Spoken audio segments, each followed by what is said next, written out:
Order. Sarah Green to move the motion. I beg to move that this House has considered the second anniversary of the Hughes Report. And while it's a pleasure to open this debate under your chairship, Dr. Alan Khan, I do so with a sense of déjà vu, because we've been here before.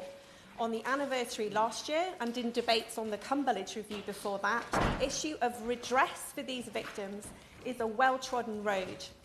I'd like to start by paying tribute to the many individuals who've campaigned tirelessly for justice, change, and to prevent their experience from happening to others. I also wish to thank the Patient Safety Commissioner, Professor Henrietta Hughes, for the work she put into her report. And I know she's with us in the gallery today, along with many campaigners. Hear, hear. I'd also like to put on the record my thanks to Baroness Cumberledge before this report for the exceptional work she did, giving voice to victims during the 2 years she led the Cumberledge Review. And I'd like to pay tribute to her for her continuing commitment to those victims since. We're here today because 2 years on from its publication, the government has still not published an official response to the Hughes Report. There's been no redress scheme implemented and no timeline announced. We have repeatedly been told the recommendations are being carefully considered. Yet there's no date, no framework, and no mechanism for justice in place. Just to be clear, the Patient Safety Commissioner didn't decide one day to write this report. She was asked to pull this report together and to look at options for redress for those harmed by valproate and pelvic mesh. This was a report commissioned by the Department for Health and Social Care in late 2022. In her foreword to the report, Professor Hughes was clear that in accepting the commission, and I quote, "The case for redress had already been made by the first Do No Harm review, so my report would primarily focus on how to provide redress rather than why." Secondly, patients must not be subjected to an emotional rollercoaster, meaning that commissioning this work would inevitably raise expectations and that it would be profoundly unfair to do so if the government had no intention of providing redress. I will give way. I thank the member for giving way and for bringing this really important debate to the Chamber today. I brought this debate about the Cumberledge report forward 18 months ago, and I've said at the time I hoped it would be the last time we would debate this, yet here we are again. Would she agree with me that it's the emotional impact that this has had on the women involved which is hugely important? I was approached by a number of constituents of my constituency of Harlow, including Debbie, who joined me when I had my debate. And that is why it's so important that the implementations of this review are put forward. I thank him for his intervention. The emotional toll is significant. It's a daily struggle for some of them, and they are battling a system. But right there at the outset, at the start of the report, the Patient Safety Commissioner was clear that she should not be asked to undertake a look at options for redress for those harmed by valproate and mesh if there was no real intention or desire in the department to make a redress scheme a reality. Why commission this report and raise the expectations of thousands of families if there was never any intention to follow through on the recommendations? As colleagues know, 30,000 women and children have been harmed through no fault of their own from valproate and pelvic mesh.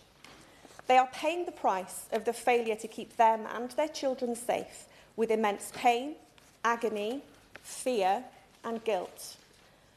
5 years on from the Cumberledge report and 2 years after the Hughes report, the government has still not confirmed plans to provide financial redress.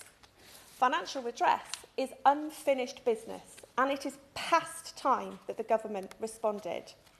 Let's not forget that of those affected by valproate and mesh, 85% report not being able to work.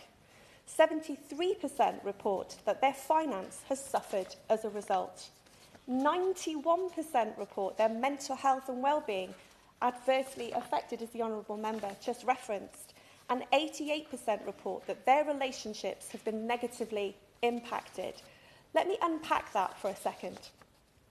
That's my constituent Carol, a doctor by training who was forced to take long-term sick leave and see her health and her career deteriorate.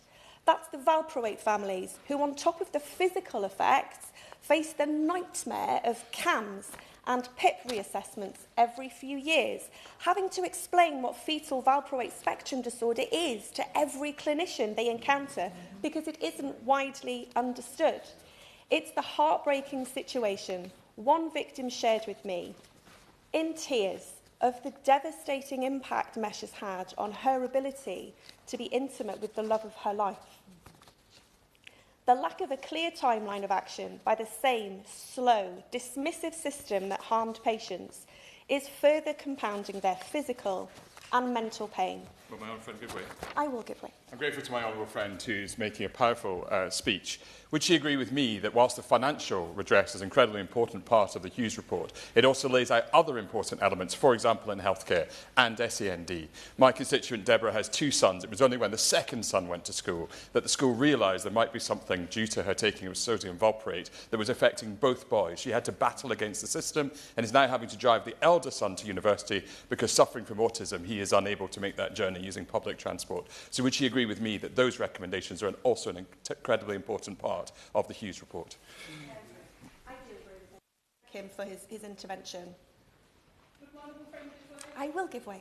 To add to that, this is about so many different aspects of support, really, and one of the recommendations in the Hughes report that's been drawn to my attention is the one on housing, which I think is also such a crucial point. My constituent was prescribed sodium valproate during pregnancy, and her son, who's now 25, lives with fetal valproate syndrome and requires 24/7 support and will do for the rest of his life. But my constituent said is that even quite relatively modest adjustments to their home and some specialist equipment could make a real difference, but she's not found any way of getting funding for that. So does the member agree that housing is a really important area for us to be looking at as well? For raising it today. I know that many colleagues in this room have been championing this cause for years. There's a string of parliamentary questions going back to the launch of the report 2 years ago asking for progress updates. The Patient Safety Commissioner herself used her statutory powers for the first time in October last year to ask for more detailed answers from the Department of Health. The responses were published in November, and just a few weeks ago in January. We now know that there have been meetings and roundtables and briefings and no progress on redress. If I'm reading between the lines of these responses correctly, it's the dead hand of the Treasury that is the issue. Before I conclude, I wish to mention Carol. I've shared Carol's story before, and I return to it today because it lays bare the cost of years of government inaction. When I first met her online, I hope she won't mind my saying this, she was a physical wreck. She needed assistance to get a visa to the US during the pandemic for urgent medical treatment following a hysterectomy and rectopexy using surgical mesh, a procedure that was intended to resolve her pelvic organ prolapse instead caused devastating harm. She was left with a serious autoimmune disease, struggling to walk and unable to live her daily life. Her prognosis was bleak, and she needed to have the mesh urgently removed. That is a treatment that was not available to her on the NHS. And while suffering from chronic pain and with limited mobility, Carol accessed private treatment in the United States.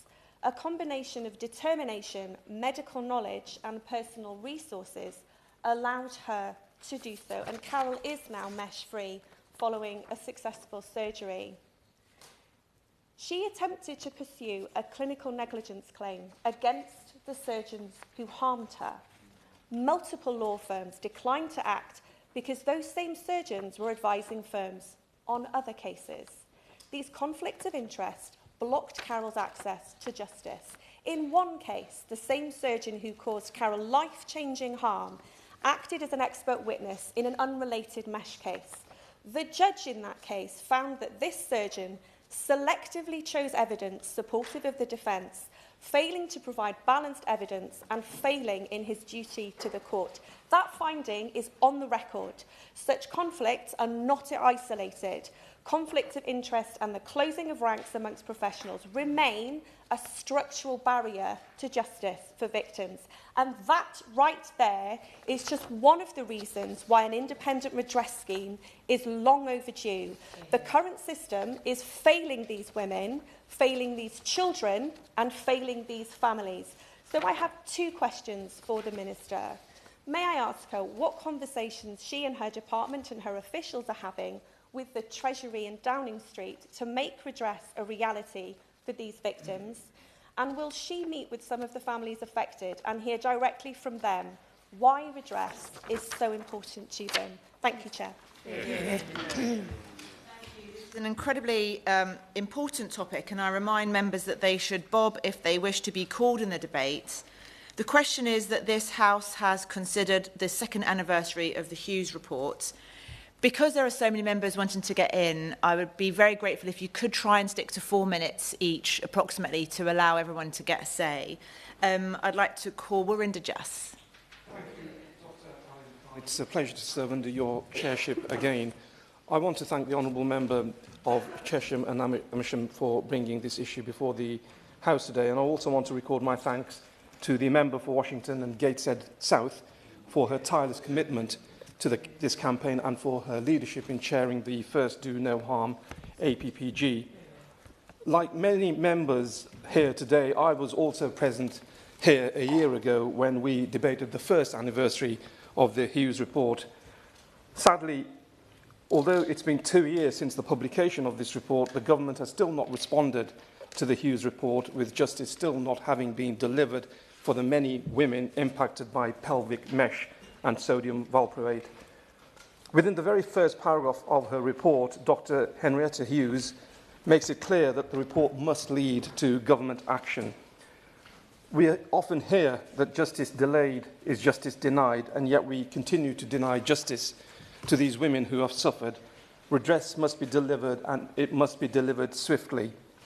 The Hughes report recommends a two-stage non-adversarial redress scheme to provide both financial and non-financial support to these women who suffered avoidable harm due to pelvic mesh and sodium valproate. Although financial compensation is of course vital, a two-stage scheme would involve a quick initial payment followed by a more tailored scheme for payment of compensation. But just as important is access to appropriate support, including specialist healthcare, and a formal acknowledgement with an apology of the harm endured by these women. Dr. Hughes has laid out in detail how such a scheme can be implemented, and it is for this government now to act and put this scheme into effect as soon as possible. Alongside delivering justice for the victims of the mesh and sodium valproate scandals, I urge the Minister and her department to commit to doing everything possible to prevent future scandals of this sort and to better protect our constituents and our communities. I also welcome the work of campaign groups like Sling the Mesh, and I would urge the government to consider making yellow card reporting mandatory so that potentially harmful products can be identified sooner and action taken before damage is done.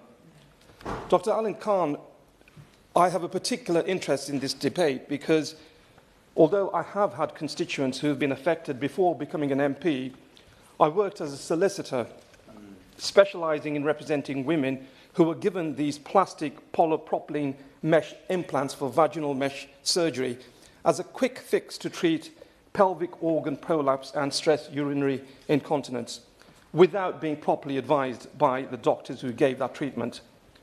All these women did was to trust a medical professional, as we all would do, but who told them that they were receiving the gold standard of care.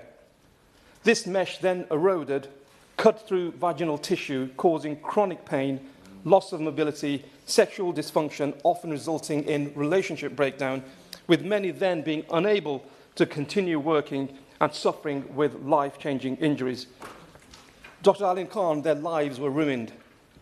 I was always acutely aware when pursuing legal claims for compensation for these women that compensation and legal costs would ultimately fall on the NHS. A compensation scheme, as recommended by the Hughes Report, would save the excessive costs of litigation that the NHS would have to pay out, money that can then be used for treatment of patients. I would also like the government to consider alternative approaches, such as an insurance-style levy paid by companies when they bring out new products to the market, which would create a dedicated fund for future claims, protecting our vital NHS resources whilst also incentivising manufacturers to ensure that their products are of the highest standards of safety. Dr. Alim Khan, we cannot leave these women in limbo, waiting to receive the redress that they so clearly deserve. So I say to the Minister, please respond to the Hughes Report, enact Dr. Hughes's recommendation and ensure that justice can finally be delivered for these women. Yeah. Julian Lewis. Thank you. I will try to add something new to the excellent start to this debate by both originating speakers who showed a great command of the overall situation. And I shall do that by quoting my constituent Emma, who was in touch with me yesterday after learning that this debate was going to take place. To summarise very briefly her concerns, she set it out in the following way, and I quote, "In the main, the point is that so many have been injured, left on NHS waiting lists, paying for prescriptions and transport to and from appointments, not being able to work or restricted working hours, limited access to PIP, very little support for those who had mortgages due to the benefit system not supporting mortgage costs, and loss of pension contributions, as none of us is getting any younger." This lady is exceptionally strong. Despite the injuries that she suffered personally, she has been a rock and a leader to other mesh-injured women in or near my constituency. I hold her in the highest esteem. In fact, I salute her courage. I believe that what she has to say is an argument that, in a sense, has already been won. The Cumberledge Report did win that argument, and it was the Hughes Report that wanted to recommend what should happen next. And I'm delighted to see Henrietta Hughes here and seemingly acknowledging that I'm right about that difference between the two reports. Let me very briefly quote from her admirably concise list of 10 recommendations. Recommendation 1, the government has responsibility to create an ex gratia redress scheme providing financial and non-financial redress for those harmed by valproate and pelvic mesh. The scheme should be based on the principles of restorative practice and be co-designed with harmed patients. Recommendation 3, the government should create a two-stage financial redress scheme comprising an interim scheme and a main scheme. Recommendation 4, the interim scheme should award directly harmed patients a fixed sum by way of financial redress. These payments should start during 2025. Recommendation 8, both the interim scheme and the main scheme should be administered by an independent body which commands the confidence of patients. Now, what's the point of having an interim scheme? The point of an interim scheme is to recognise that there will be tremendous complexity in individual cases, but at least you get a minimum of help. I think the figure of £25,000 has been suggested in the case of injured ladies. You get a significant amount of help straight away, while the more complex calculations can be done later. And yet, the very point of the interim scheme being that we can do this quickly and work on the harder parts subsequently, has seen no progress. And what does this remind you of, Dr. Alim Khan? Because it reminds me of the post office. It reminds me of the infected blood scandal. And what do all those things have in common? A very large number of people who have been injured in some way or another, physically, or their characters or their freedom damaged, or often beyond repair, and who are owed very large sums of money by way either of redress or compensation. And we know what happens in the end. In the end, there is enough public protest to ensure that action takes place. And I hope that the level of public awareness is not less for this cause than it is for other similar scandals, because all the victims were women. That would be even more disgraceful than the fact that this all happened in the first place. Thank you, Chair.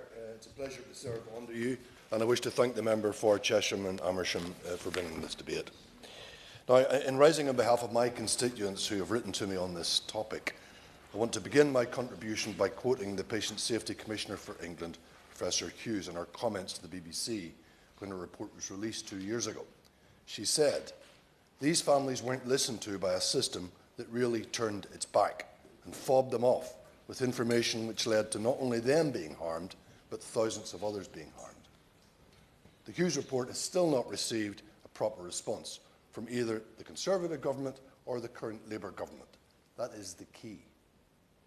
This is deeply disappointing and a massive letdown to all those women and children that have been affected by this scandal. I appreciate this is an important issue and it does warrant due process, but this has been a 2-year wait for a response to a report, not to mention that the wait for families affected has been so much longer. Now, while the Patient Safety Commissioner's remit extends to England only, this is a UK-wide issue. The regulation of human medicines and medicinal products is reserved. The report said that the Department of Health and Social Care should engage with devolved governments on the issue of where and how the two-stage redress approach should apply across the UK. The UK government has indicated these conversations are taking place. This is encouraging, and I hope this continues. But in Scotland, we've been disappointed by this government more than once. The well-worn saying applies: justice delayed is justice denied. This government promised change. Here is a case in point. The unreserved apology offered by the last government in July 2021 was welcome, as was the invitation in December 2022, and I quote, to look at what a potential redress scheme could look like. But that was more than 3 years ago. Of course, with the infected blood scandal and the Post Office Horizon scandal, this government rightly deserves praise for acting to redress the problem and offer compensation, albeit slowly in some cases. But please don't add this situation to that of the WASPI women, the nuclear test veterans and others, where a negligent approach has been taken by successive governments. In summary, Madam Chair, I'm speaking up on behalf of my constituents primarily. We need urgent action on this report and a proper system of redress for the countless families affected by this scandal. Please, let us get on with addressing recommendation 4 of the Hughes Report without delay, and I hope the Minister will respond to that in a response. Well done, excellent. Daniel Francis. Thank you, Dr. Alan Carr, and it's a pleasure to serve under your chairship. I'd like to start by thanking the Honourable Member for Chesham and Amersham for securing the debate. Like last year, I spoke during that debate where I raised the experience of my constituents, Paula and Gillian, who'd experienced the impact of having pelvic mesh fitted. Unfortunately, not much has changed since then, and Paula's told me she's still living with the devastation that pelvic mesh has had in her life. She'd had that mesh implanted in 2012 and experienced painful bladder stones between 2020 and 23, which were attached to mesh. And she finally had surgery to remove the bladder stone last year, during which the mesh had been found to have completely eroded into her bladder, and the bladder stone was found to be the size of a 3-centimetre stone. She will now need further surgery to remove the remainder of that mesh, and will need to undergo a further recovery period. And as we've heard, that story is like many, many other stories we've heard. Now, I will say, similar to what I said last year on the issue of Operate, firstly, I'd like to thank Emma and Janet and those campaigners who are here today, who do so much in that area. And if you look at what the Epilepsy Research Institute says in regard to the Hughes Report, they continue to ask for certain issues from the government, particularly allocating dedicated ring-fence funding for epilepsy research into those drugs and ensuring that regulatory bodies act swiftly on those safety concerns and that pregnant women with epilepsy have access to the best possible information and care. Now, I will take this down a slightly different path because, as some members know, my wife has epilepsy, one of my daughters has epilepsy, and I saw firsthand, when we tried to conceive, the issues that women have when they have to come off of valproate. My wife was seizure-free for 12 years, and her life was turned upside down, quite frankly. She started having seizures again. Those seizures included falling all the way down the stairs, included falling into a bathroom cabinet and having it attached to her head that I had to try and disengage her from, having a seizure in the bath where I had to resuscitate her on the bathroom floor, and having to surrender her driving licence. And at one stage, thinking she would never go back to her job of teaching, which she has very successfully gone back to. But those many, many years, and she will be 3 years seizure-free this year, mainly because she has gone back onto valproate. But those many, many years when she had seizures and those issues that she had show you those issues that continue and why that research is desperately needed for drugs that are needed to control epilepsy. Because, unfortunately, valproate is the only drug for many people that does allow them to lead a normal life. And I've seen that. The rules are there for a good reason. But my daughter, who's 12, has no mental capacity, as, again, members may know. And yet she's had to come off of valproate because of the rules that there are now there. And so we do need to understand those issues and that wider issue. Because for many people, as I say, valproate is the drug they need and the drug that is needed to support them. And that's no disrespect, Emma and Janet have heard this, for the work they do and supporting those people who've been so desperately impacted by valproate and the impact that's had on their children and those families' lives. So I do welcome those noises that we've heard recently, that we may hear some forthcoming updates from the department. But I do say, on behalf of my constituents and that wider community, that we do need to be provided with concrete measures to see that implementation of financial and non-financial redress. And I would welcome the Minister's comments on that matter later. Thank you, Dr. Rizzo-Anakan. Adam. Thank you, Dr. Allen. It's a real honour to serve under your chairship, and I'd like to thank the Honourable Member for Chesham and Amersham for this valuable and vital debate. But before I begin, I really want to pay tribute to all the families who have suffered as a result of a miscarriage of any form of justice, whether in this case we're talking about sodium valproate or pelvic mesh. But I'm especially grateful to my constituent, Emma Friedman, and really salute her and her son, Andy, for first of all educating me on this issue, particularly about sodium valproate, but for their real strength and perseverance and unwavering commitment to justice. It shouldn't really be so hard, but unfortunately it is. As the Right Honourable Member for New Forest East mentioned, we've been here before. We've seen this all before. 30,000 people were infected and affected in the contaminated blood scandal in the 70s and 80s. 700 hard-working postmasters and postmistresses were falsely prosecuted and their lives destroyed, and billions of pounds were wasted on unusable PPE during a national emergency. And now, mainly, I'm going to speak about sodium valproate. Sodium valproate is an effective drug. It was developed in 1962. It has transformed the lives of countless people with epilepsy and bipolar disorders. But it's always been known to cause serious harm when taken during pregnancy. The risks are stark. Around 30 to 40% of children are exposed in the womb, develop neurodevelopmental disorders, and approximately 10% suffer serious congenital malformations, including spina bifida, cleft lips, and other lifelong disabilities. The sadness is it's estimated that 20,000 children in the UK have been affected. The concern is this, that there's evidence that suggests that doctors were always aware of these risks from the early years and the drugs and what effect that the drugs had. Yet in the 1970s, the Committee on the Safety of Medicines made this extraordinary decision that fully warning women may cause, according to the minutes, fruitless anxiety. So the warnings were not given. And the fact that this decision was made after the thalidomide scandal makes it all the more shocking. Some parents report that they were warned about the possible side effects to themselves, but they were never warned about it to their unborn babies. And that pattern appears to have been repeated again and again. Clear warnings did not, in fact, emerge till the late 1990s and were only strengthened around 2010. when the first dual GP toolkit was published only as late as 2015, but it still did not mandate direct, informed conversation with patients. So the GPs didn't simply have to tell patients. As been mentioned already before, women were often dismissed. There was never any long-term study conducted, and even today, some women are only discovering through their own research why their 30 or 35-year-old child lives with a disability linked to valproate. This is truly shocking. And it's still ongoing. This is not history.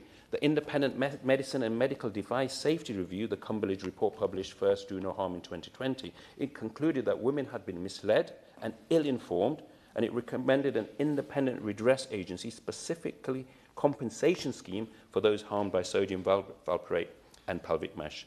The government, unfortunately, did not accept those recommendations. In December 2022, the Patient Safety Commissioner was asked to explore options, and on 7th of February 2024, the Hughes Report clearly called for an independent two-stage scheme providing both financial and non-financial compensation. The government has yet to respond. Meanwhile, families continue to struggle. In many cases, it is the mother who may herself still be suffering with epilepsy is the primary carer of a disabled child. Many families are living in difficult socio-economic conditions, and they are barely surviving. And we can't even begin to imagine, Madam Chair, the emotional toll and the feeling of guilt that many parents talk about. And many feel it is their fault. We just can't imagine their mental anguish. Will the member give way? I would. I thank the member for giving way, and I also want to pay tribute to people who have brought this issue so far. Would you also agree with me that that emotional toll that you talk about is really living large in the lives of those families, and that they deserve at the absolute least an apology and redress? I thank the honourable member, and yes, that's the least that we can do. Yes, sodium valproate is effective, as and powerfully demonstrated by my honourable member. Women must not abruptly stop taking this medication, as that can be seriously dangerous. This is a serious failure of communication between regulators, GPs, specialists, fertility clinics and pharmacists. We must modernise the safety system, better data sharing, digital alerts, clear packaging warnings, and above all, mandatory one-to-one consultations so that every woman of childbearing age understands the risks and the alternatives. Mistakes will always occur in medicine, but how quickly we acknowledge them, compensate those harmed, and learn from them is the true mark of a progressive society. The current Health Secretary, when in opposition in February 2024, expressed frustration how slowly justice was progressing. Those words now must be matched with action. Thank you, Dr. Alan Khan. It's a pleasure to serve you today under your chairship. And I also want to thank the member for Chesham and Amersham for bringing this really important debate. I'm going to focus today, Dr. Alan Khan, on sodium valproate, which was prescribed for decades without proper warnings as to the effect on unborn children. And as a result, these children were harmed, and despite multiple government-commissioned reports, families are still waiting for accountability and redress. 2 years on from the Hughes Report, that delay can no longer be justified. So sodium valproate is a medicine that's used for epilepsy and bipolar disorder, and it really is a very effective medicine for many. But if you take it whilst pregnant, it can cause serious harm. And those harms include major physical birth defects, developmental delays, learning disabilities, and a significantly increased risk of autism. Many of the children affected here will need lifelong care. For years, women and prescribers were not given clear or adequate information about these risks, despite them being known about. Even after the effects were more widely known, prescriptions continued without proper safeguards in place. And at least 7,000 children have been affected by this medicine since it came onto the market in 1973. But the real number is quite likely very much higher because of the lack of awareness around sodium valproate spectrum disorder. Now, one of my constituents, Nicola, was one of the many women affected. Her children were profoundly harmed by exposure during pregnancy. And like so many others, Nicola trusted her doctor. She followed proper medical advice, and she was badly let down. She's explained to me just how immense the impact has been on her and her children, and of course how much difference compensation would make to her kids' lives. I'll happily give way. I thank my honourable friend for giving way. She's making a passionate case for her constituent. And my constituent Jill has told me how she has suffered for around 11 years as a result of the pelvic mesh scandal. She's a member of the Sling the Mesh group. And does my honourable friend agree with me that whether it's sodium valproate or whether it is pelvic mesh, it is groups like this who deserve to be listened to and paid tribute to for campaigning for these courageous women? I thank my honourable friend for his intervention, and he's absolutely right. And the thing is, this scandal is following a pattern that we've seen far too many times before. Early warnings ignored, information withheld or downplayed, measures to protect people not effectively enacted, public bodies closing ranks rather than being open and honest when things go wrong. Dr. Alan Khan, I've done a lot of work on maternity safety, and I have seen these patterns again and again. The parallels are really clear. And had concerns been properly addressed at the outset, so much harm could have been avoided. So many more children would not have been born with these lifelong preventable conditions. And their families have been waiting far too long. There was initial recommendations for redress 6 years ago in the Cumberledge Review, but of course the previous government failed to act. Through the Hughes Report, we've got an even more comprehensive examination of what needs to be done to support these families. Yet they're no closer to getting even a formal response on the Hughes Report. And this constant delay simply increases the cost, delays support, and it builds up ill will with the families affected. They've spent their lives already fighting for their kids. So I urge the government to provide an interim payment for these families. We know it's possible. Dr. Hughes has outlined how to do that in this case. We've seen it in the infected blood scandal. But the main question for the Minister today is, when will we get a full response to the Hughes Report? When will we actually see some action? Dr. Alan Khan, like so many of my colleagues, I want to pay tribute to Emma and Janet from InFact, who are here today. Their children were affected by sodium valproate, and they have been tireless campaigners. I've known them for many years now, tireless campaigners for compensation for the families affected. And they've been absolutely invaluable about raising awareness about fetal sodium valproate spectrum disorder. I'd also like to put on record my thanks to the member for Lancaster and Wyre, who's worked with InFact for many years on this. She's been a staunch advocate for their campaign. But despite all their hard work, progress from the government side seems to have stalled yet again, and families are left waiting. We know that things go wrong in medicine. We know that all drugs have side effects, but when that harm is caused, when that harm was preventable, and when the state failed to act on warnings, the government must step up. We should do what we should have done years ago and give justice and support to the families who've already paid a really heavy price for our failings. I'd like to remind people that it is actually discourteous to not attend for the opening speeches and then make interventions, because as a result of that, it means that people that have sat here from the start, who will be here till the end, now have a shorter time limit imposed on them. Because of the number of members who have indicated their wish to speak in the debate, with the authority of the Chairman of Ways and Means, I'm imposing a time limit on backbench speeches of 3.5 minutes to take effect from now. I'd like to call Jim Shannon. Chair, a real pleasure to serve under your chairship. Big thank you to the Honourable Lady for Chesham and Amersham for giving us the opportunity to contribute to this and for giving me an opportunity to mention the Northern Ireland and what's happening there. Pleasure to see the Minister in her place, and I thank her for all that she does. Well, this report was for England only. The ripple effect is UK-wide, and as of February 26, Northern Ireland victims remain in limbo. The Northern Ireland Department of Health has stated its approach will be informed by the UK Government right here, final position which has not yet been determined. So my request to the Minister will be, because nothing has been done here, then nothing happens in Northern Ireland, so we're being affected by that. And I know the Minister is always very, very responsible. Could I ask her, please, to give us some indication of the timescale? Patients continue to contact me and also MLAs in an attempt to see the adoption of the report's recommendation, and the phrasing is that families feel abandoned by the lack of progress on financial compensation. I can understand that the Department of Health NIs needs guidance with this place. The UK as a whole is waiting to see what implementation and indeed redress will actually look like.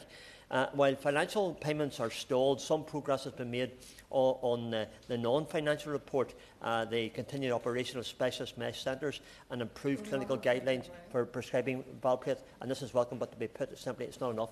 Very quickly, please. Thank the honourable member for giving way. Women have been left in lifelong pain and children have been born with preventable disabilities, families, financial, emotional stress, with many women actually having lost their jobs, their homes and even their marriages. Would he agree with me that yes, financial and non-financial is important, but also that preventing this in the future, it's important that the dots are joined up early and that early warning signs are not buried in bureaucracy?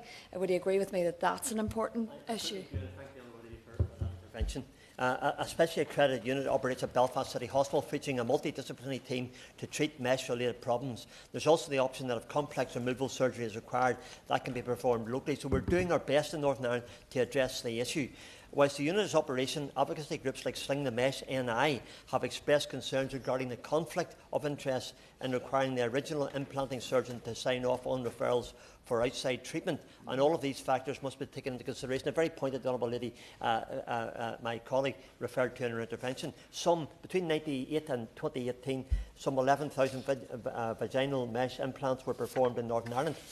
Other Department of Health figures indicate that nearly 7,000 procedures occurred between 2005 and 2015 alone, and with conservative estimates suggesting between 5 and 10% of those patients experience significant problems, the scale is clear.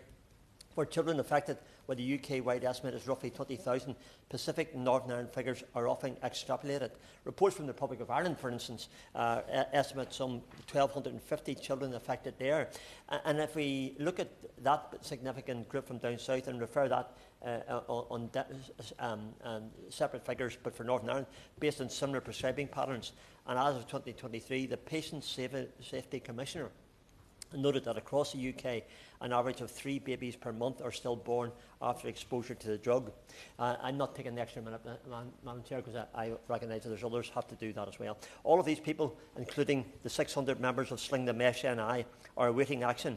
And on this, the second anniversary of the report, the stagnation of action is not acceptable. And I take the opportunity to speak on their behalf, my constituents in Northern Ireland, the Honourable Lady's constituents from Northern Ireland, and ask that we stop waiting and start moving on the compensation, and that the help for those who are suffering this very minute, that this debate takes place.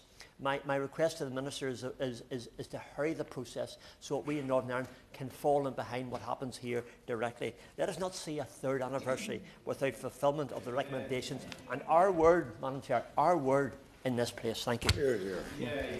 Justin Madders. Thank you, Dr.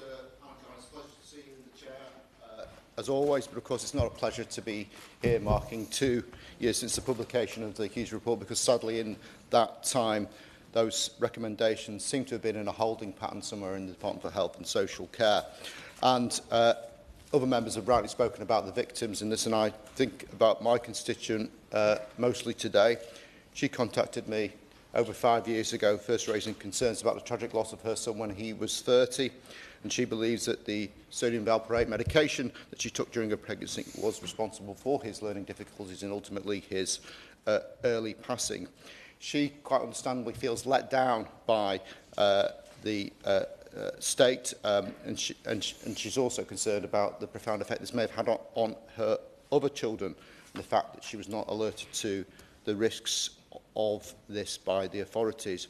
And what I found particularly disappointing is that, having contacted numerous Secretaries of State during that time, we've had no more than vague commitments and assurances that this issue will be addressed in due course. That doesn't cut it for my constituent, and nor does it, sadly, do anything to assuage the guilt that she feels wrongly, in my opinion. In other national scandals, the government have eventually provided funding for mechanisms to compensate those affected, for example, as we've heard, in infected blood and the Post Office Horizon system.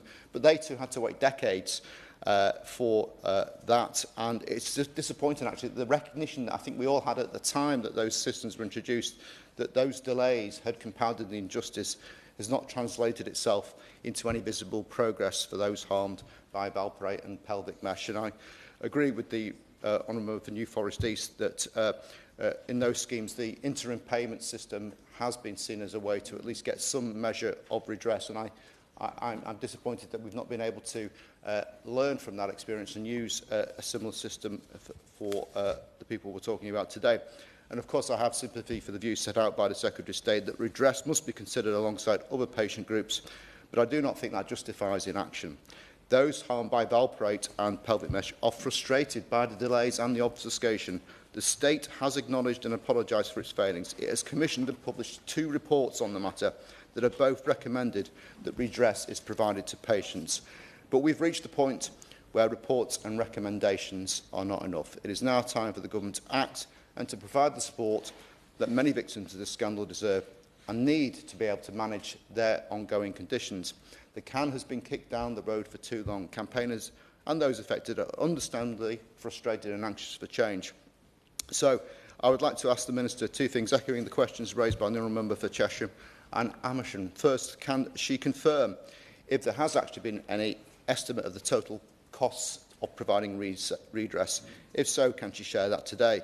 That might at least give campaigners some hope things are actually moving forward. Secondly, can she confirm if she's discussed funding redress with the Treasury for inclusion at future fiscal events?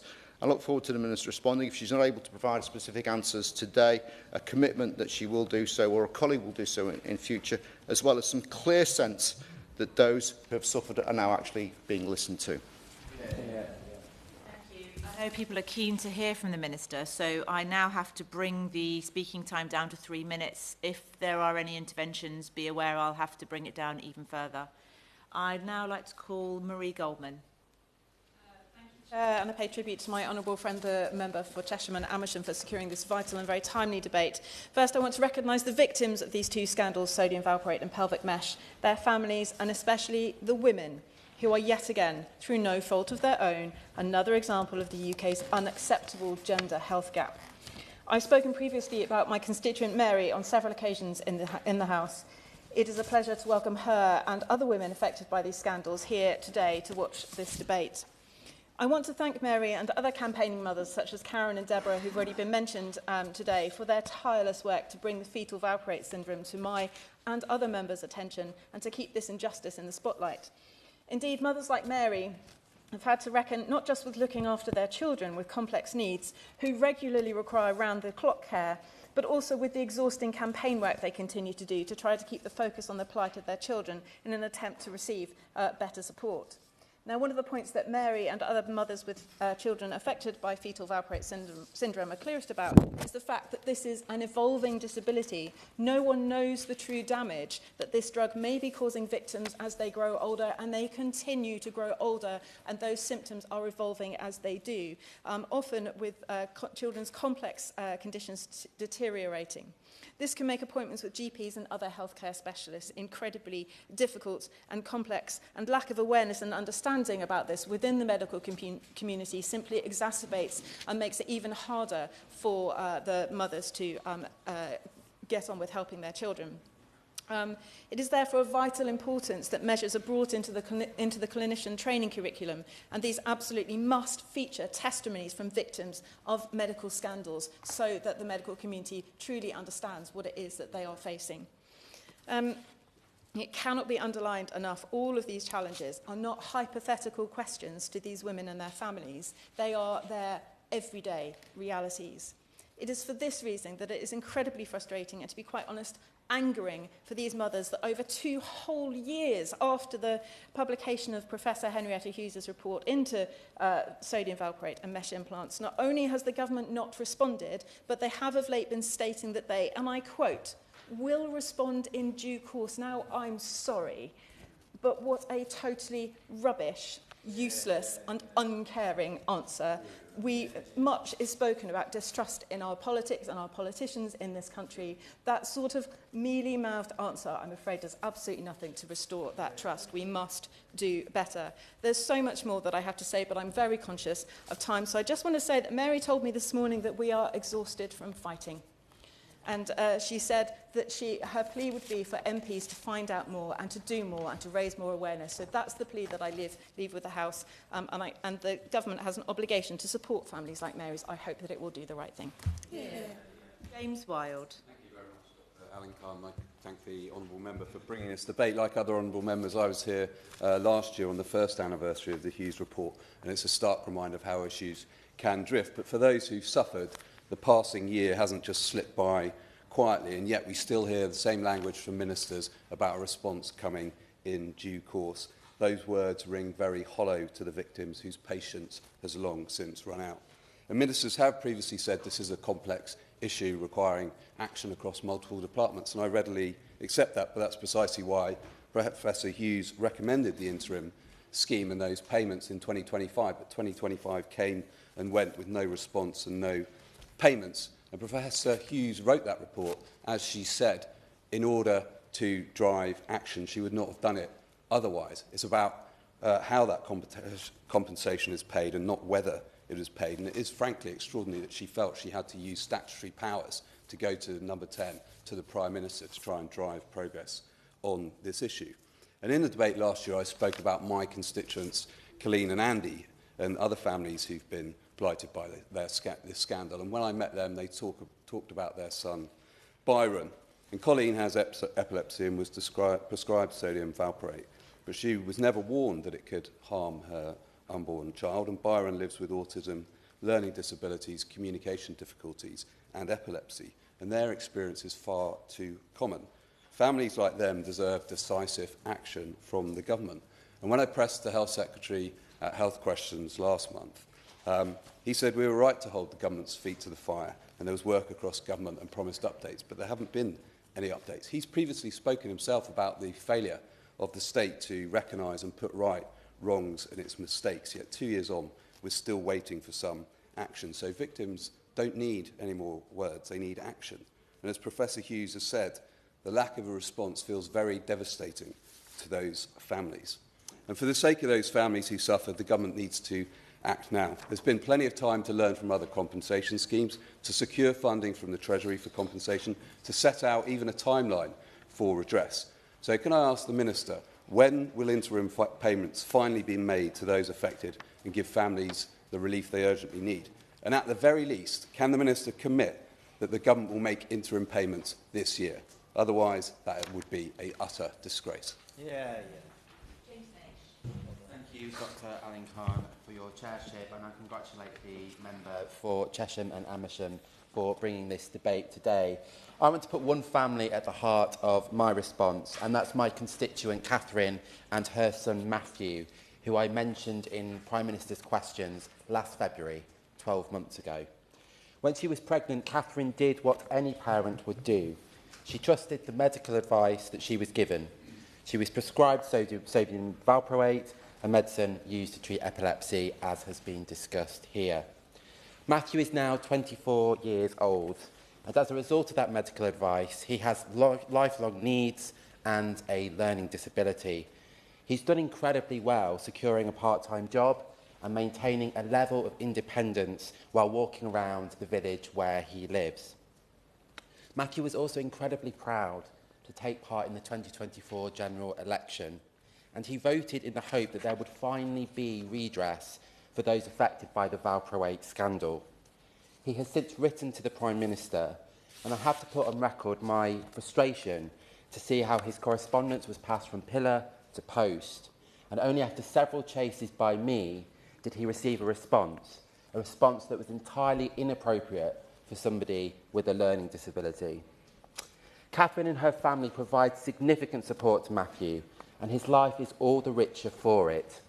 But this isn't the case for all children impacted by sodium valproate, and there is a point in time when Catherine won't be able to provide that support any longer. She and families in this room fear that day, and they want the state to make sure that specialist assessments, therapies, adaptations, lost earnings and round-the-clock care are provisioned for now, so that a secure future for their children is guaranteed. And that is why the Patient Safety Commissioner's report is so important. It sets out a clear and workable route, and it is the responsibility of this government to acknowledge that. Every month of delay is another month where parents are left to patch together support, fight for diagnoses, battle through fragmented services and carry costs that should never have landed on their shoulders. So today I want to ask the Minister directly, as I asked the Prime Minister 12 months ago, will the Government commit to a clear timetable for implementing the Hughes recommendations? Because for Catherine and Matthew, the argument that this is complex simply does not land. Their lives are already complex, more complex than most of us can even imagine. And what they are asking the Government to do is simple: to accept responsibility for this scandal and to act now while that redress can still be meaningful. The question today is whether this Government, the Government that both Catherine and Matthew were desperate to see when I first met them as a candidate, will match that urgency with action. And I hope the Minister will take seriously all of the representations that have been made today. Yeah. Thank you, Dr. Alan Khan. It's a pleasure to serve under your chairship, and I'd like to thank my honourable friend for bringing forward this important debate. We've had the findings from the Hughes Report for over 2 years now, when it called on the Government to provide financial redress to patients and families affected by sodium valproate use and pelvic mesh. The previous Government refused to act, and it increasingly feels as though the current Government is also burying its head in the sand rather than confronting the scale of this injustice. My constituent Nick is one of those living with the consequences of this inaction. His son Oliver was born with fetal valproate syndrome after Nick's wife took it during pregnancy to control her epilepsy. Tragically, Nick's wife has since died, leaving Nick to raise Oliver alone. Nick tells me it's hard to adequately explain how difficult Oliver's life has been and how much he worries about his future. Valproate has changed Oliver's life forever, and all Nick wants is answers and meaningful action from the Government. He quite rightly continually chases me for answers on when the Government will make a decision on the Hughes Report. So on behalf of Nick and Oliver, I ask very directly, can the Minister answer when we will finally get a response to the Hughes Report? How much longer does the Government need to carefully consider recommendations that have already been scrutinised, evidenced and endorsed? Families like Nick's cannot wait indefinitely while the Government deliberates. And while we have this opportunity, it's also vital we recognise the devastating impact of Primados, a hormonal pregnancy test used until the 1980s, which was not included in the Hughes Report but was part of the Cumberledge Review, on families across the country, hundreds of whose children were born with fetal abnormalities. Many of those affected are now older, and tragically some are dying without ever receiving acknowledgement, accountability or compensation. Pelvic mesh, valproate, Primados represent some of the most significant health scandals in modern times.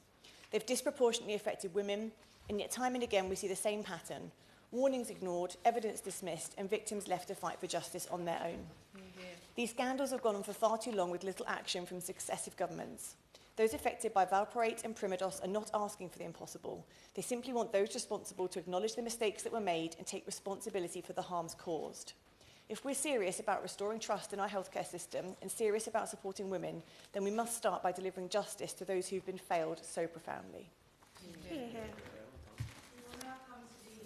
Spokespeople, I'd love to start with Caroline Voden, please.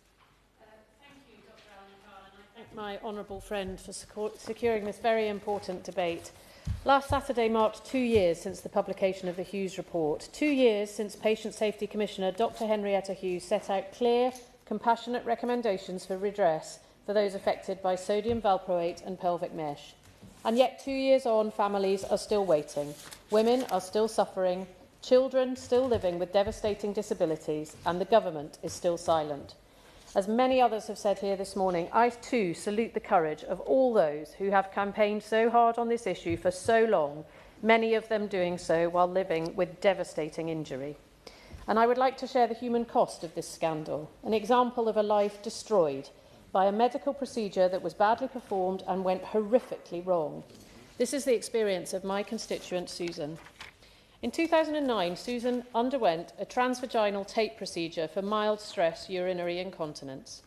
The mesh was catastrophically misplaced, causing immediate and lasting harm. Within months, her health had deteriorated so badly that she was forced to close her CQC-registered medical clinic and abandon a professional career that she had built up over 3 decades. Believing the mesh to be the cause, she sought help and was referred to a surgeon presented to her as an expert in mesh removal. She gave clear written consent for the removal of all remaining mesh. Instead, unbelievably, an additional reconstructive procedure was carried out without her knowledge or consent, never discussed beforehand, never explained afterwards, and not even disclosed to her GP. She was then told that the mesh was probably all removed. It was not. Years later, specialist MRI imaging confirmed substantial mesh remained embedded in her pelvis and abdominal wall, and by the time the truth became clear, she was out of time to pursue a legal claim. Recently, when Susan tried to pursue her case again, the legal system demanded over £10,000 for a barrister's opinion. Given the loss of her high-end professional career, she simply no longer had the financial means to proceed. The financial ruin caused by the mesh injuries had effectively barred her from accessing the courts and seeking the compensation she so rightly deserves. Today, she lives with constant pain, severe incontinence, chronic infection, and profound psychological trauma.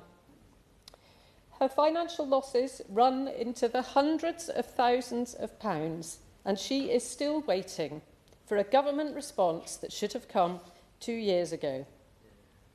And I would also like to share another constituent's experience, Caroline. In 2016, Caroline underwent mesh insertion. Within just 3 weeks, serious complications began. But what followed was not prompt medical care. It was 6 years of being repeatedly dismissed and gaslighted by multiple healthcare professionals, including the very surgeon who had implanted the mesh. When Caroline raised concerns during an internal examination, the surgeon's demeanour changed significantly for the worse. Her symptoms continued to be disregarded, and for 12 months she had to persistently self-advocate before finally being referred to a specialist mesh complication service. The specialists identified that the mesh had twisted, leaving her with no option but full mesh removal surgery. That surgery took place in July 2023, more than 7 years after the original procedure. The impact on Caroline's life has been devastating. She has endured years of significant physical pain and declining health. She's been forced to become financially dependent on her personal savings, as her ability to work has been severely limited. Universal credit and NHS travel support are means tested, leaving her out of pocket for essential medical travel and other related expenses. Susan's story is not just one person's story, neither is Caroline's. Across the country, thousands of women are living this reality every single day. Women are living with chronic pain, infections, and life-altering complications from pelvic mesh implants, mesh that was supposed to help them, but instead has eroded into organs, caused urinary problems, bleeding, left them unable to work, unable to exercise, unable to have intimate relationships with the people they love. In short, unable to live normal lives. And as well as this, children are living with devastating neurodevelopmental disorders and birth defects caused by sodium valproate exposure in the womb. Parents at breaking point, struggling with the emotional, practical and financial burden of caring for children whose conditions were entirely preventable. As Janet Williams and Emma Murph, 2 mothers of children with fetal valproate syndrome, wrote to the Prime Minister and Chancellor, families affected by sodium valproate exposure do not have the luxury of time. Our children are growing, their care needs are increasing, and their families are at breaking point. Let me remind the House of the timeline of this shameful delay. In July 2020, the Cumberledge Review recommended urgent redress. The government refused. 2.5 years later, they finally tasked the Patient Safety Commissioner to look at this issue again. On 7th of February 2024, 2 years ago, last Saturday, Dr. Henrietta Hughes published her report. It was unequivocal, calling for an independent redress scheme including £100,000 interim payments for valproate victims and comprehensive medical and financial support for mesh survivors. These were not radical demands. They were the minimum response required to address preventable tragedies that have devastated thousands of lives. And yet the response remains a hollow promise of careful consideration. There was no published response from the last government, and 6 months into this one, we are still, not 6 months, 18 months into this one, we are still told action will come in due course. This delay is not just a bureaucratic failure, it's part of a disturbing pattern seen in the Primados and infected blood scandals. It is a pattern where women and vulnerable patients are ignored, evidence is dismissed, and recommendations left to gather dust. Running through it all, as Susan and Caroline's cases demonstrate so starkly, it is a persistent culture of cover-up and denial.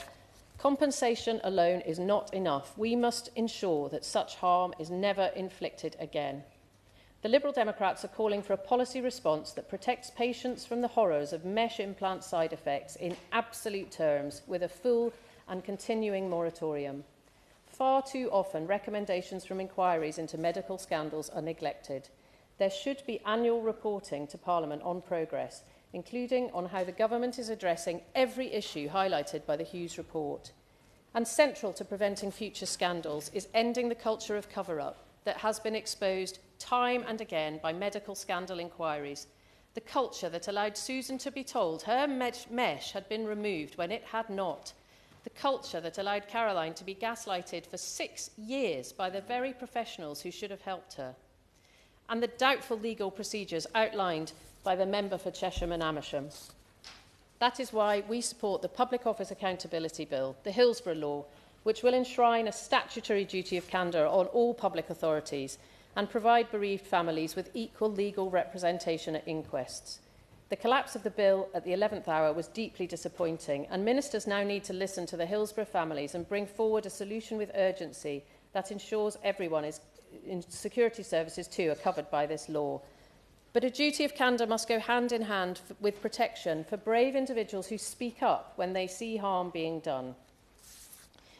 We strongly oppose the government's decision to scrap key patient safety organisations, including whistleblowing and speak-up programmes such as the National Guardian, and we also oppose moves to remove patient voice, including the proposed abolition of local health watch organisations.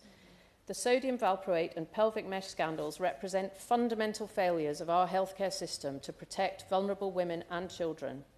It was a major failure of the last Conservative government not to deliver compensation, which has been recommended not only by the Patient Safety Commissioner but also by the Cumberledge Review which preceded it.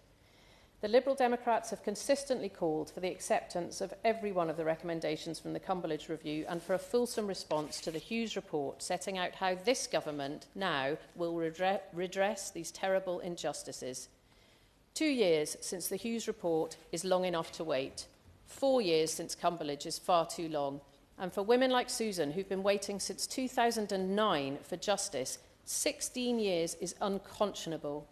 Families deserve answers, women deserve compensation and corrective surgery where appropriate. Children deserve the support and care they need, and they all deserve justice. Everyone affected by the valproate and vaginal mesh scandal should have an apology, compensation, corrective surgery where needed, and psychological support. So I ask the Minister again, what active conversations are currently being held with the Treasury about redress payments?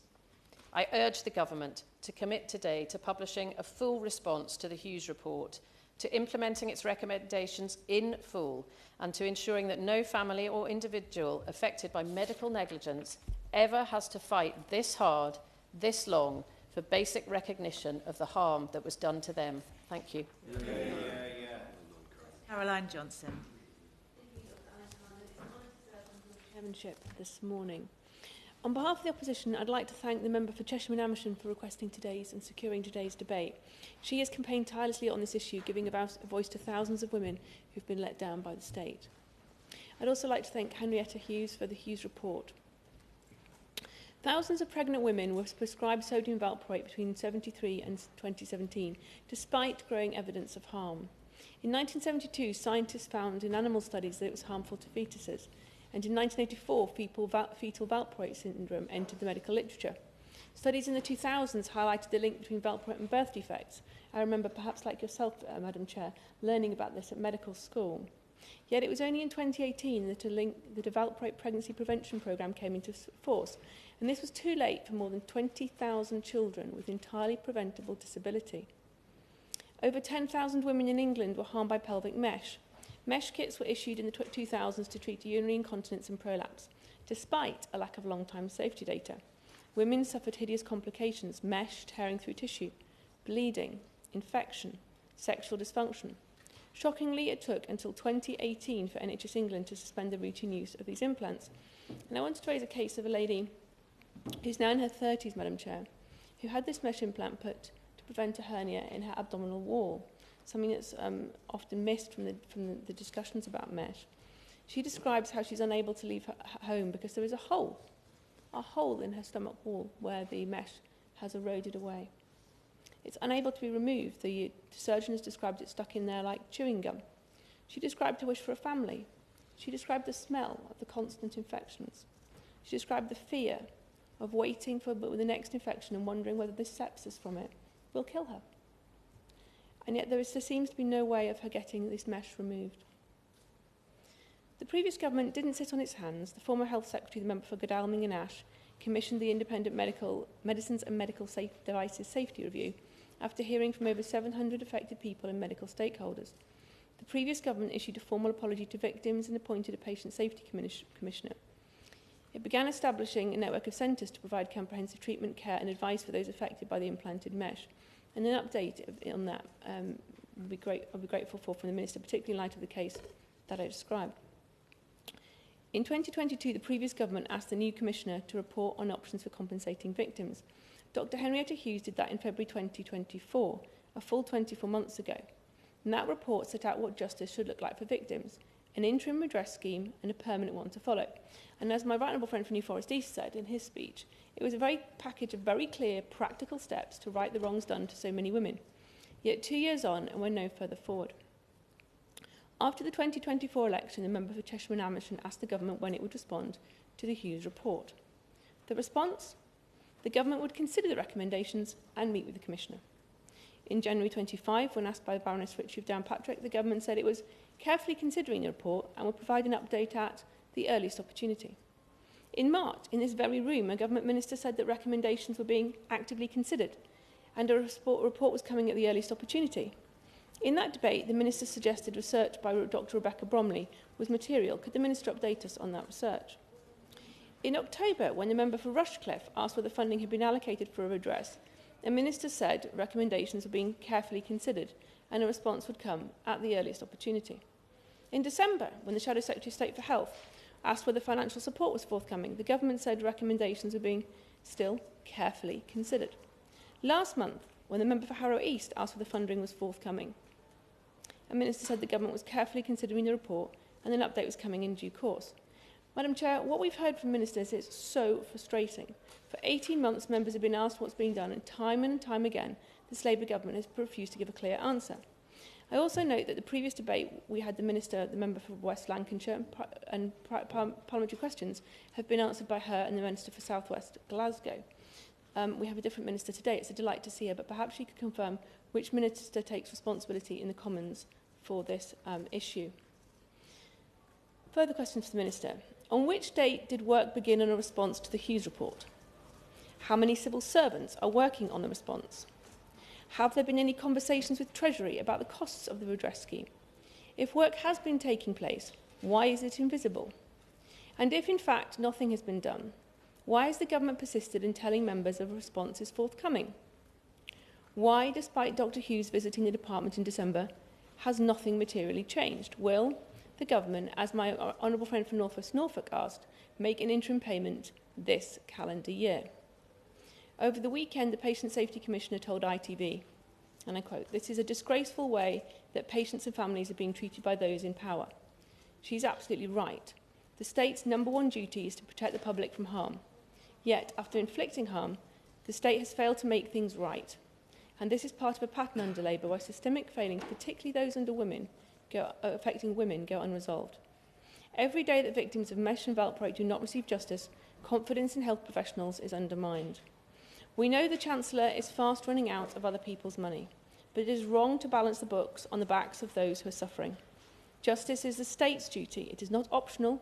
It is not something to just be carefully considered for years on end, indefinitely, while women and children suffer.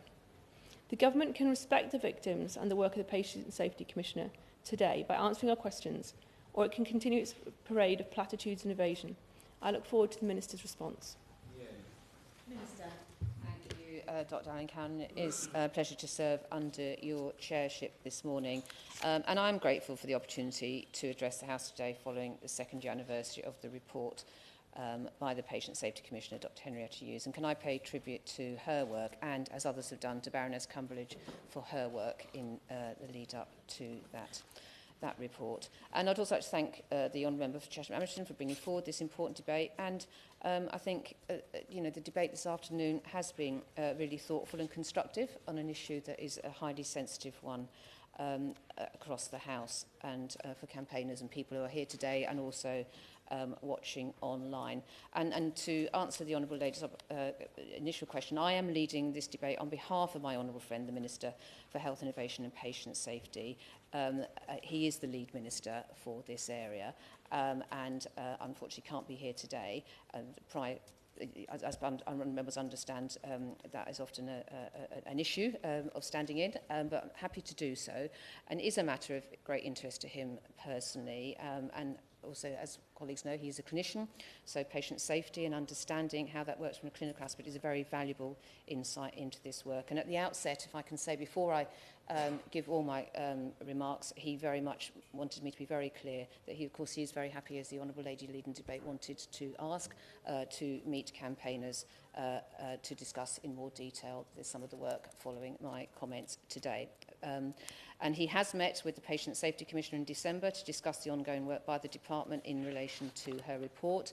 Since then, he's continued his engagement with the Commissioner regarding how we can do more to address the immediate needs of those affected by sodium valproate and pelvic mesh.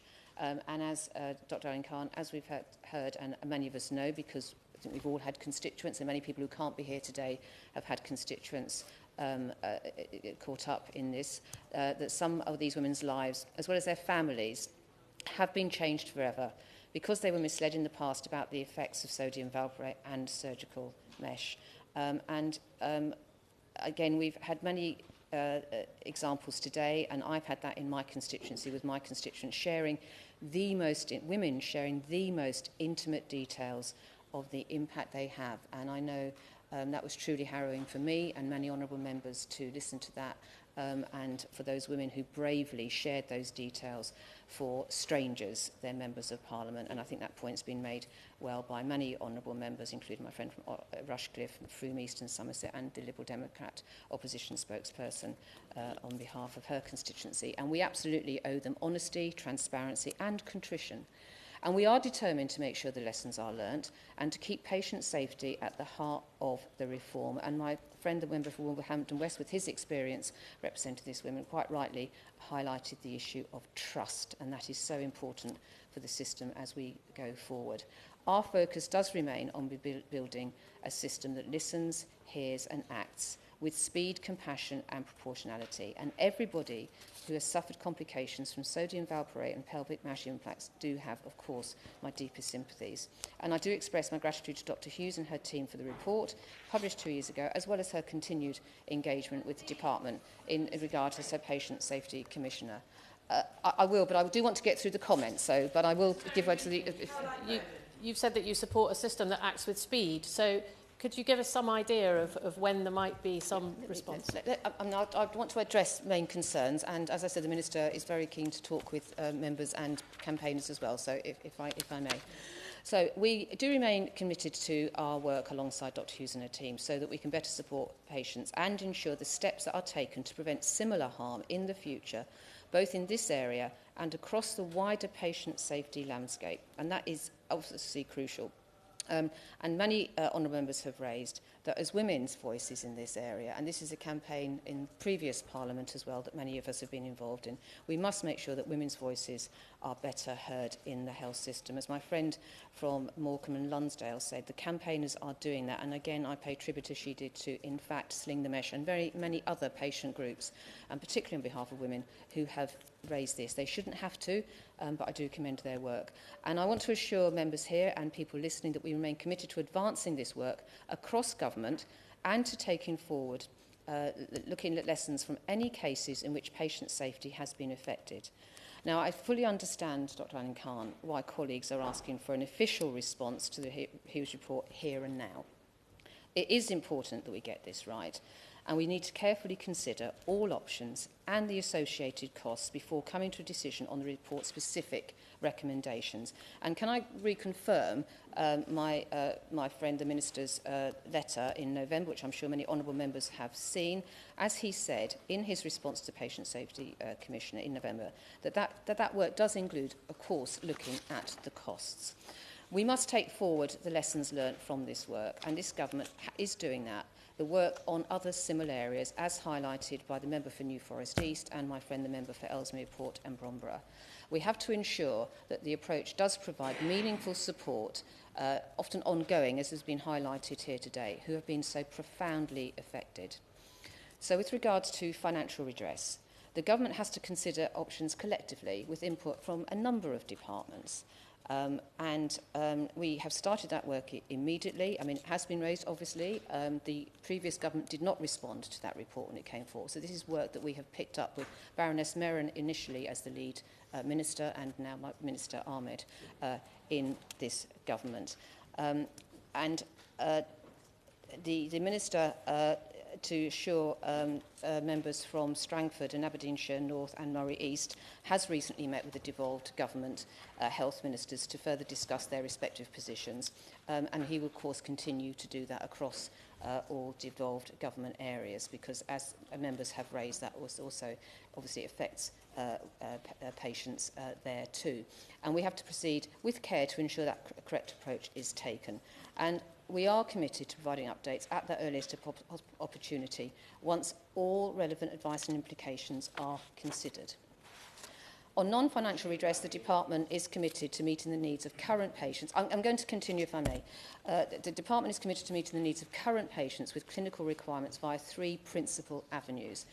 Firstly, by improving the current clinical services and treatment to patients. Secondly, by commissioning further research and development programmes on sodium valproate and pelvic mesh to address the remaining knowledge gaps. And can I commend the comments from my friend, the member for Bexley Heath and Crayford, for sharing again his personal experiences and really laying bare the deep complexity and need for really for more research and development programmes, which the Minister is committed to doing. And the member for Leicester East, with his clinical knowledge, I think added useful experience in this debate today. That is absolutely what the Minister will be taking forward. The third avenue is around initiating longer-term preventive measures that will help ensure the system can pick up on adverse trends in patient care and act more quickly in the future. I'll take those in turn. Although the on-improvement clinical services, although the number of women up to the age of 54 that have been prescribed sodium valproate has nearly halved since 2018, there is a significant group of patients already affected who have complex and varied needs, and the health system has to ensure this cohort receives high-quality tailored care. The NHS England has committed a pilot project on foetal exposure to medicine in the north of England involving multiple clinical specialties and a wide range of clinical experts that will undertake a comprehensive review of the service. 80 patients have been seen as part of the pilot, representing 560 appointments and 650 clinical hours. And we've received feedback from patients on the value of being seen by clinical experts and wider multidisciplinary teams that has had on their quality of life. And we're considering options to further commission this service nationwide. NHS England have also completed an internal review of mesh centres across England. Mesh centres undoubtedly offer a valuable and impactful service, with nearly 3,000 patients now seen in this service since their introduction. However, as a relatively new service, there remains a distinct area for improvement, and we will closely look at the results from the internal review and promptly deliver the necessary improvements. With regard to further research and development, the National Institute for Health and Care Research has been commissioned for a £1.56 million study to develop a patient-reported outcome measures for prolapse, incontinence and mesh complication surgery. And in the longer term, these measures will be integrated into the pelvic floor registry, which monitors and improves the safety of mesh patients. Further research is also taking place in this area, and we'll make sure that future work takes into account the recommendations from both the pilot project and the mesh centre audit. On longer-term prevention work, recent discussions with NHS England and the Medicines Healthcare Products Regulatory Agency indicate that longer-term improvements in digitisation will help position the UK as a world leader in reducing valproate exposed birds and applying these insights into other teratogenic medicines. The Department will explore increasing centralisation and visibility of the annual risk acknowledgement form across care settings, as highlighted in the Hughes Report, and may also consider expanding the medicine and pregnancy register to better link with data with research outcomes. I will. I think this honourable gentleman, sorry. Thank you, Minister, for giving way, and I appreciate the complexities of the steps that she's outlining. But nevertheless, repeated interventions from members today have asked for a timescale. So can the Minister say, will she respond by the end of this session? Will she respond by the autumn? Will she respond by the end of the calendar year? Can she give us some clarification, please? I'm happy to answer that at the end of my comments, but I'm happy to take that intervention from the honourable gentleman. To the Minister, and I appreciate she's not the Minister with primary responsibility for this. What worries me is that we're hearing an awful lot about process, and what I fear is really going on is that ministers have been told at the highest possible level by the Chancellor or a Treasury Minister that this money for redress is not going to be made available, and they have to take that as their starting point. She may not be able to confirm this now, but I would like an answer as to whether or not a conversation of that sort has taken place. Well, I thank honourable members for both those comments, and experienced parliamentarians will know that I will be able to say, and as the Minister has outlined in his letter, that of course costs, which I think is what the honourable gentleman is alluding to, is part of the overall consideration, of course, as well as the complexity in the work that the Minister is leading on behalf of the Department across all government departments. I'm going to close by emphasising again we are profoundly sorry, of course, for the enduring harm experienced by women affected by sodium valproate and pelvic mesh. Their pain, which we keep in our minds at all times, and the life-altering consequences they have suffered are truly heartbreaking, and we recognise the immense toll this has taken across them and their families, many of which we've heard again today. We have listened closely to the calls for clarity, speed and decisive action on the report's recommendations. We are, to be very clear, committed to setting out our response at the earliest credible opportunity, ensuring that it has to be both robust and deliverable. And as I think we've heard again today, honourable members here and people listening recognise the complexity about that. But can I assure people listening, as I said at the beginning, the Minister is determined to progress on this matter, and he is willing to meet with campaigners and discuss that in more detail, as honourable members have asked us to do today. Thank you. Sarah Green to wind up. Thank you, Chair. In the November letter the Minister is referring to the Patient Safety Commissioner, the Minister responsible says, in reference to redress, that additional information is still required on the practicalities of further action on this area. This includes approaches to cost and affordability, legislation and scope of the potential redress. No final timetable has been agreed at present. I think the contributions we've heard, the thoughtful and insightful contributions we've heard today, show that members are not going to stop asking the question, and in tribute to the many families and campaigners who are so inspiring and yet exhausted, I hope very much that we are not here in 12 months' time dusting down the same speeches, chasing for progress. Thank you, Chair. The question is that this House has considered the second anniversary of the Hughes Report. As many as are of that opinion say aye. Of the contrary, no. I think the ayes have it. Order, order.